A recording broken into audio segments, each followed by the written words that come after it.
আসসালামু আলাইকুম। আশা করি তোমরা সকলেই ভালো আছো। আমিও আল্লাহর অশেষ রহমতে ভালো আছি। আজকে নিয়ে আসছি তোমাদের জন্য খুবই গুরুত্বপূর্ণ একটি সাজেশন। তোমরা যারা এইচএসসি পরীক্ষার্থী রয়েছো, আজকের সাজেশনটি পুরো তাদের জন্য।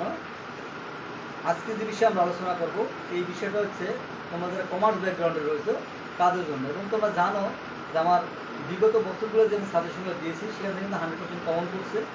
আশা করি এবছর 100% কমন করবে, সেই আশা রেখেই তোমাদেরকে সাজেশন দিচ্ছি। এবং তোমরা যদি সাজেশনটাকে ভালোভাবে ফলো করে পড়াশোনা করে হলে যেতে পারো, শিওর থাকো 100% কমন পাবা। যদি না পাও তাহলে আমি তার দায়ভার নেব। আসো আমরা সাজেশন আলোচনা করি। আজকের বিষয় হচ্ছে উৎপাদন ব্যবস্থাপনা ও বিপণন দ্বিতীয় পত্র। এই বিষয়ে আমরা আলোচনা করব যে কত সহজে কত অল্প করে একটা ভালো রেজাল্ট করা যায়, A+ পাওয়া যায়, A গ্রেড পাওয়া যায়, মিনিমাম পাস করা যায়। তোমরা যারা তোমাদের মেধাক্রম অনুসারে তোমরা যে ক্যাটাগরির হওয়ার মতন যদি পড়াশোনা মোটেও না করো তাহলে সেইভাবে ফলো করবা। যদি মোটামুটি করতে হবে সেইভাবে ফলো করবা। যদি একটু ভালো পড়াশোনা করে থাকো তাহলে A+ পাওয়ার জন্য ফলো করবা। আমাদের পাস করতে লাগবে মোট 33। 100 মার্কের একটা পরীক্ষা হবে, 33 পাইলে আমরা পাস। কিন্তু সৃজনশীলে তোমার পেতে হবে এই পাস। সৃজনশীল তোমাকে অবশ্যই সিকিউ তোমার পেতে হবে 24 এবং এমসিকিউ পেতে হবে তোমার 10। মোট এই মিলে তোমার 33 পেতে হবে। অর্থাৎ এখানে 23 সামথিং, এখানে 9 সামথিং, এই মিলে 33। কিন্তু এখানে তোমার অবশ্যই যত পয়েন্টের নাম্বারটা কেরি হবে না এমসিকিউ ক্ষেত্রে, সেই ক্ষেত্রে করে দিলাম। আর তোমার এই রেট পেতে হলে তোমরা জানোই যে অবশ্যই এই গ্রেড পেতে হলে তোমার 70 মার্কস লাগবে। আর A+ পেতে হলে তোমরা সেটাও জানো যে 80 মার্ক, ন্যূনতম 80 মার্কস তোমাদের লাগবে। তোমরা কিভাবে এই নাম্বারটা ক্যারি করতে পারো সেই বিষয়ে আমরা আলোচনা করবো। আসো আমরা আলোচনা করি। আমি প্রথমে দেখো যে অধ্যায়টা রেখেছি, প্রথম অধ্যায় বিপণন পরিচিতি মাস্ট পড়তে হবে। এরপরে রেখেছি তৃতীয় অধ্যায় বিপণন কার্যাবলী মাস্ট পড়তে হবে, কোনো বিকল্প নাই। এরপরে রেখেছি পঞ্চম অধ্যায় পণ্য ও পণ্যের মূল্য নির্ধারণ মাস্ট পড়তেই হবে। এখন এই তিনটে অধ্যায় কারা পড়বে? এই তিনটে অধ্যায় ওই সকল স্টুডেন্টরাই পড়বে যারা খুব ভালোভাবে পড়াশোনা করছে, অর্থাৎ A+ পাওয়ার জন্য। যারা A+ পেতে চায় তারা এই অল্প সময়ের মধ্যে যদি এই তিনটা অধ্যায় পড়ে যেতে পারে খুব ভালোভাবে, তাহলে ন্যূনতম A+ পাওয়ার জন্য এখানে 7টা সৃজনশীল প্রশ্ন কিন্তু কমন করবে। তোমার 7টা সৃজনশীল প্রশ্ন লিখতে হবে। সেই 7টা সৃজনশীল প্রশ্ন কিন্তু তোমার এই তিনটা অধ্যায় থেকে কমন করবে। এবং যদি তুমি ভালোভাবে পড়াশোনা করতে পারো 7টা সৃজনশীল প্রশ্ন তোমরা লিখতে পারবা। তাহলে ন্যূনতম তোমার 60 পেতে হবে লিখিতে। এবং এমসিকিউ যদি তুমি 20 পাও তাহলে তোমার 80 মার্কস হয়ে গেল।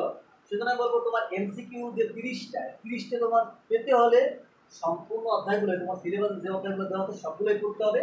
বাট এই তিনটা অধ্যায় থেকে তুমি কমপক্ষে 18 থেকে 20টা এমসিকিউ অবশ্যই কমন পাবা।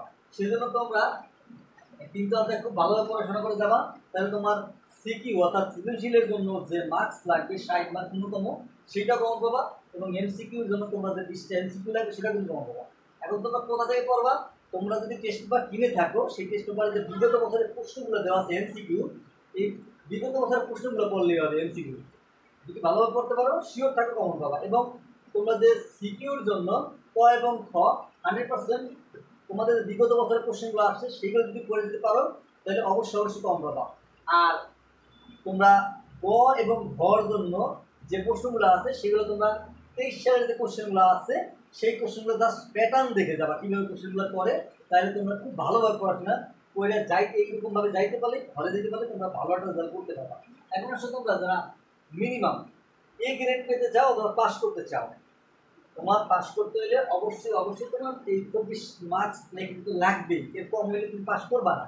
সেজন্য তোমার 3টে সৃজনশীল প্রশ্ন খুব দরকার। আর তুমি যদি একটু বাড়াই পড়তে পারো তাহলে এই গ্রেডের মার্কসটা তোমার এসে যাবে। সুতরাং আমি এখানে 2টা অধ্যায় রাখছি, যে 2টা অধ্যায় পড়লে তোমরা A গ্রেডের যে মার্কসটা সেটা কম পাবা আর পাসও তোমাদের হয়ে যাবে। এর থেকে কমানো সম্ভব না। তোমরা কোন 2টি অধ্যায় পড়বা? তোমরা পড়বা এই প্রথম অধ্যায়টি, তার সাথে পাবে পঞ্চম অধ্যায়। এই 2টা অধ্যায় পড়লে তোমরা শুধু A গ্রেডের মার্কস না, মানে শুধু পাশের মার্কস না, এই পাস তো পড়বাই, A গ্রেডের মার্কসটাও কমন হয়ে যাবা। যে প্রথম অধ্যায়টা কি বিপণন পরিচিতি, আর পঞ্চম অধ্যায় পণ্য ও পণ্যের মূল্য নির্ধারণ।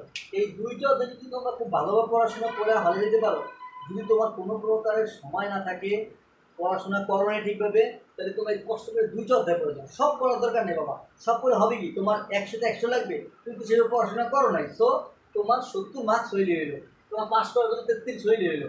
তো তোমরা এইভাবে গঠনমূলক প্রিপারেশন নিয়ে যেতে পারো, হলে শিওর থাকো খুব ভালো রেজাল্ট করবা।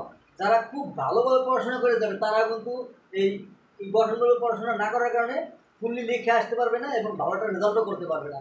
আর তোমরা অল্প করে কিন্তু ভালো রেজাল্ট করতে পারবা। এখন আসো এই সাজেশনটা আশা করি তোমাদেরকে বুঝতে পারছি। এখন আসো তোমরা যারা আমার আরও সাজেশন পেতে চাও, তোমরা এরপরে অনার্স উঠবা, এরপর অন্য অন্য পরীক্ষা দেবা, সেক্ষেত্রে তোমার সাজেশনগুলো পাবা। তাহলে আমার একটা পেজ আছে, ফেসবুক পেজ, সেটাকে তোমরা অবশ্যই ফলো করে রাখবা। Indradoot coaching, IMDADUNS, Indradoot coaching, COACHIN coaching.